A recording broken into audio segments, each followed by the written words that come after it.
Welcome back to Let's Play Darkest Dungeon. I'm your host, Timepants, and today we are going to be going to the Warrens again. I do apologize if it's getting a little bit stale. I know we do seem to go there more often than more often than any other dungeon, but I would really like to make some progress on our 3 level 5 characters here. Now, I said that I did have a really cool party composition that I'd like to mess around with that included our Plague Doctor here. Unfortunately, this actually is not it, but like I said, I just really want to get our roster goals completed here, and this is going to give us our best chance to do that.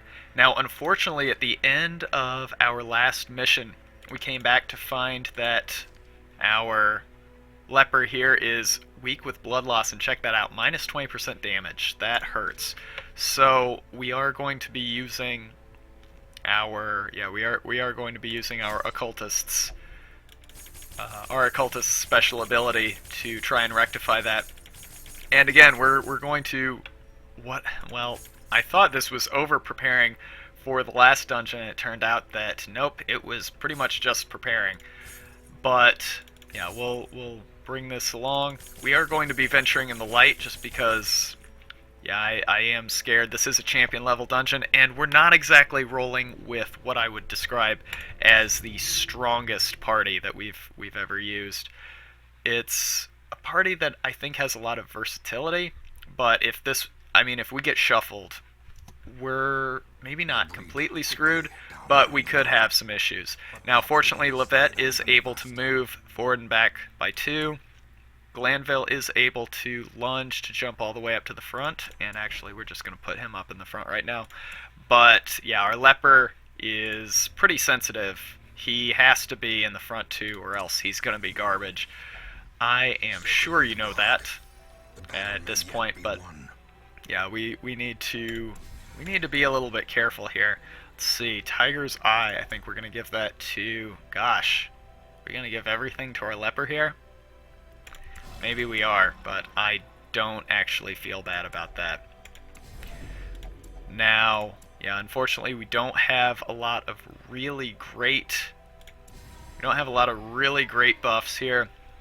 I mean, something like a bounty hunter or like a highwayman, Hellion, all of those classes have fantastic camping buffs. Almost down the line, just great all the way through.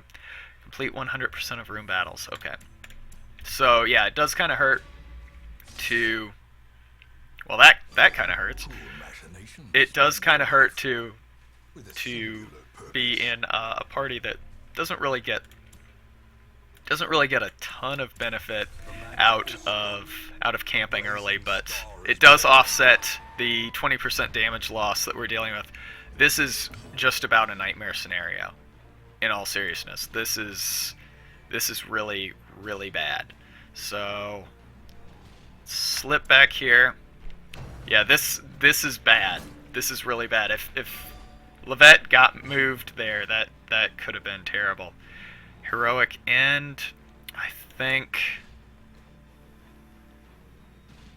we move back. And yeah, chop. And now we just try and take this thing down fast.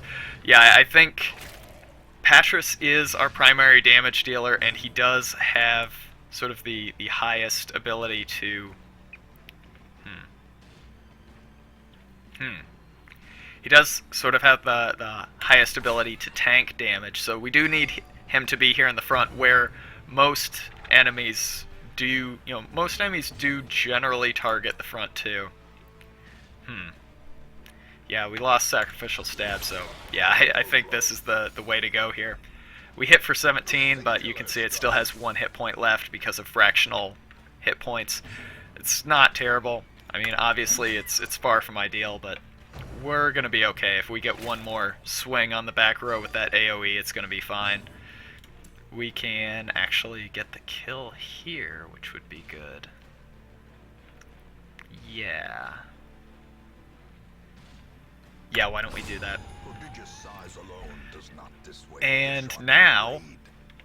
yeah, we can just finish these two off. Oh no. Yeah, unfortunately, our accuracy is really, really probably, well, yeah, I would say almost certainly our weak point here in the party. You know, this is a level 5 dungeon, and Press this advantage. yeah, we're very lucky that Pashal got this natural swing for +5 accuracy. She got that in the last dungeon, which is awesome. But yeah, our accuracy is not what I would really call outstanding.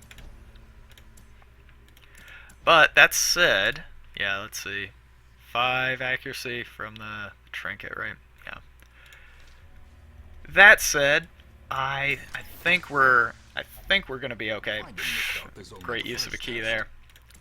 See, that sucks. That hurts so much, knowing that, yeah, I used to be just, you know, we have enough food, so I think we're just gonna go without. Yeah, knowing that, you know, I would have been thrilled just a handful of episodes ago. I would have been thrilled to open up that chest and find, you know, actually, we're gonna switch out some trinkets here after this fight. I would have been thrilled to open up that chest and get, what, that was like 20 heirlooms? More? Like, oh my god, I would have loved that. But now, you know, sort of priorities. Yeah, I really just want money at this point, and actually have an abundance of money too, so it's kind of weird. Alright, so how do we want to do this? I really don't want to split our damage, but with our leper really only being able to hit the front two here, I think we do have to prioritize the front, even though we're not going to get the bleed. But it's too early in the battle to use Heroic End, so we're just going to have to eat some stress here, I think. This is not going really well. I think we need to start being proactive about our... Yeah, I think we just have to stun. I think we need to be proactive about our healing at this point in the fight. It's kind of nerve-wracking. Let's see. Okay, 9 to 13. We can't really count on getting the bleed, so I think we need to do Sacrificial Strike. I hate to do it. Maybe we just heal. That's really good though. Alright, do we get the kill? No. And no bleed, so yeah, we definitely don't get the kill. Okay. Torch up. And we'll try and stun you, please? No. Yeah, I think, what, we're only working with something like a 55% chance to get the stun, which is not great. Let's see. Yeah, I think we just have to take that swing. It's not ideal, but what can you do? Do we at least get the blight? Okay, that's something. And fortunately, we did upgrade Levette's. We did upgrade Levette's heal to something like what? I think it was like... I think it was all the way up to level 5. So that's a 0 to 20 range, which is pretty good. So, yeah, he should be, with a little bit of luck, we should be able to get this healing under control, and, yeah, just be able to get out of this fight with pretty decent health totals. Not great, but I think we can probably fix that. Alright. So now, I do know this is complete 100% of room battles, but I am just going in here so we can turn around and go this way, because in case you hadn't seen the couple of episodes that I had done, actually we are going to do this. The couple of episodes that I had done before,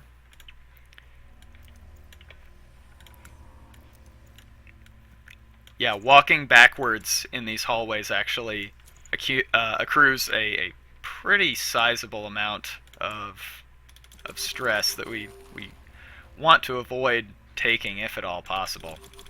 And guess what? At all possible. So we're just going to be careful. It does take a little bit of extra time to make it to the end and turn around, but honestly, I'm not too upset about that. Alright, so we know that we don't have a battle here, but we do have a battle here and potentially there, so we're just going to go up, boom, around, and then, well, how do we want to do this? We can go up and then back around, or we can go up this way.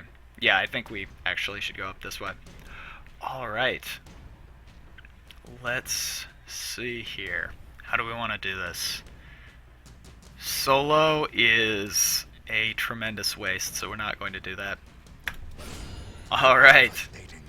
Yeah, I think we do want to take these bulbous maggots out first, because they do inflict both stress, damage, and stun when they hit. So yeah, we want to avoid that. Good grief.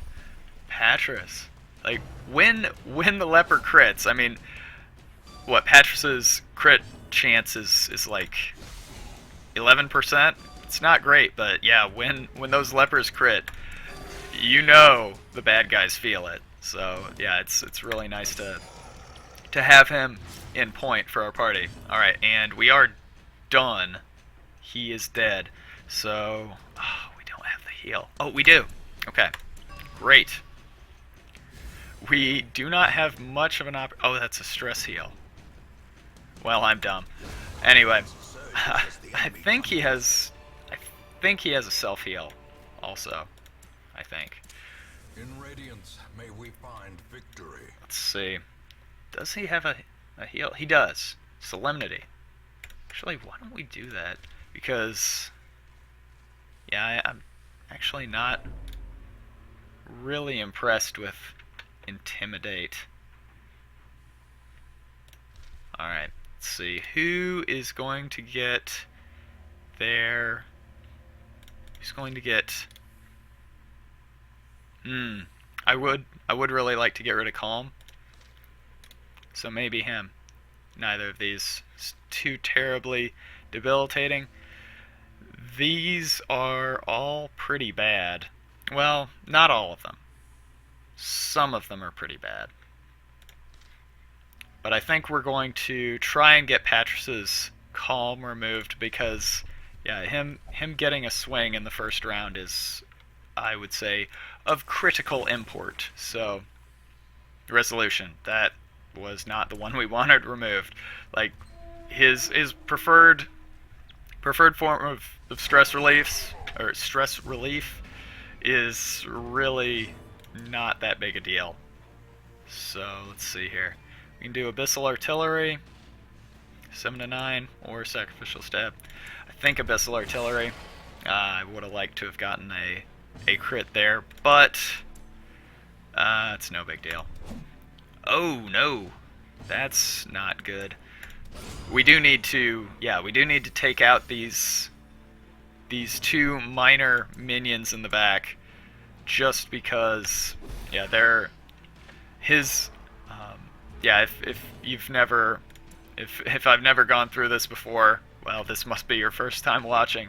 But yeah, if the Swinotar champion gets behind, like if he's outside of the front two ranks, if he gets behind somebody, well, I guess if he's technically out of the front rank and gets behind somebody, he is able to unleash just a salvo of very, very painful attacks. But in the front, he only has access to a single fairly, wow, we got the blight there, a single fairly innocuous, well, that should get the kill, so let's see if we can heal. Yeah, a single fairly innocuous attack doesn't really have much potential to cause too much trouble. flesh creatures can be felled. They can be Now, if we did have an extra camping log, we could use it here. We could get a 15% crit chance buff, which would be awesome. But we don't have that, so we'll just have to make do without. Oh my god. Thankfully, we got the surprise there. I was not paying attention. Fortunately, this game is so generous in letting you strike a torch while you're in the middle of combat. And let's see. Great. Now, I think we're sitting fairly pretty here. Oh, right. There is one other thing. I thought I mentioned most everything that was new in this recent patch, but there is actually something else. You can click to get through their comments. Like when I think they're called, I think the game calls them barks, but basically when one of your characters starts talking, you can just click and get through it really fast. Now, it doesn't bother me as much as it has judging from the boards anyway, as much as it has bothered some people. But I mean, that is nice because yeah, at the end of camping, people do tend to just jibberjaw for a really long time before you can get out of or before you can get back into the dungeon and back into adventuring. I think we try, and I think it was worth a try to get the cultist witch here, but now I am a little bit disappointed because yeah, I was hoping we could knock her out so she wouldn't pose a threat to us. Yeah, that's a lot of stress. So yeah, with this fight mostly in hand, it's looking like yeah, this particular dungeon is not going to be not going to be much of an obstacle. I honestly I was expecting this to be a bit more of a challenge for us, just because, I mean, this is not our A team. I mean, by no means is this our A team. Jester is a good class. Not great, but good. Oh my god. I meant to have our Jester do the untrapping there. Yeah, Jester is a good class, not great. He doesn't really excel in the damage department. He's not, I mean, he has great mobility. His buffs are interesting, but I don't think spectacular. I had previously, I think, overrated the Jester in terms of his buffs. I think Solo is an incredible ability for like veteran and apprentice level dungeons. In champion level dungeons, I think it's too unreliable. But yeah, the leper, obviously great damage, and okay, obviously great damage.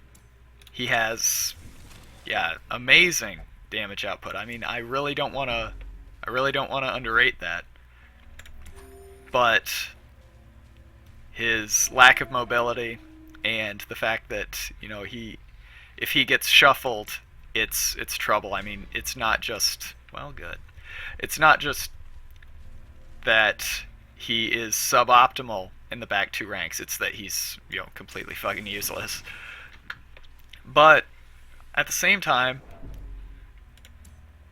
you know, in the right party, you do have the camping buffs to sort of play around it. But even in spite of that, I don't think that the leper is a good character. I think he is probably one of the two worst characters in the game. The other being Pashal, or sorry, the Plague Doctor. I don't mean to single you out, Pashal. I think your entire profession is worthless.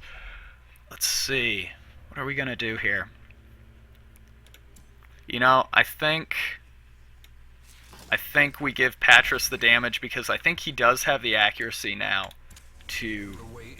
Yeah, I think he does have the accuracy now to actually do strength to follow. really good damage in AoE fights, or with his AoE if the opportunity presents itself. I mean, it won't here, but I still think he has the highest potential upside, just because, you know, it is a percentage increase on his damage, and he has the most damage, so he reaps the most benefit from that percentage increase. Simple math. But this is bad, because it puts the Swinotar behind... Yeah, it puts the Swinotar behind the Cultist Champion. So he does have a shot at a big damage attack here. So we have to make sure we take out the Cultist right now. Yeah. Actually, I really like that pairing of enemies. The Cultist Gladiator or whatever. I can't keep track of all this, but yeah, the Cultist Gladiator with his Rend for the Old Gods and the Swinotar Champion, really interesting combination of enemies. I love that, because yeah, Rend for the Old Gods pushes the Gladiator forward, and the Swinotar Champion has an ability to move himself backwards. So, you know, one way or the other, the Swinotar Champion does have the ability to get into the back row, or get out of the front row very, very quickly in the fight. So you really do have to run crowd control very effectively. Let's see if there's anything going on here. Well, we'll just go a little further in, check our treasure. It's garbage, and we're out. Great. That was successful. It was a bit uneventful and not terribly lucrative. Let's see how we're doing here. Quick reflexes, nice. Mercurial, Nympho, it's alright. This is officially worthless, but look at this. We are in the home stretch now. I mean, yeah, Patras levels on the next dungeon. On a long mission, Pashal levels. And Glanville, I think Glanville also levels on a long champion mission. So, well, let's see. How are we doing on time? Do we have time? Let's see. Long, medium, short. Okay. So, you know what? I think, well, yeah, I think we will finish our roster goals in the next episode. Yeah, we are at 23 minutes. I know it's kind of a short episode, but, you know, if you don't have anything to look forward to, and it certainly isn't going to be my clever commentary, then why would you come back? You wouldn't. So we will do it next time. Thanks for watching, and I'll see you then. Bye.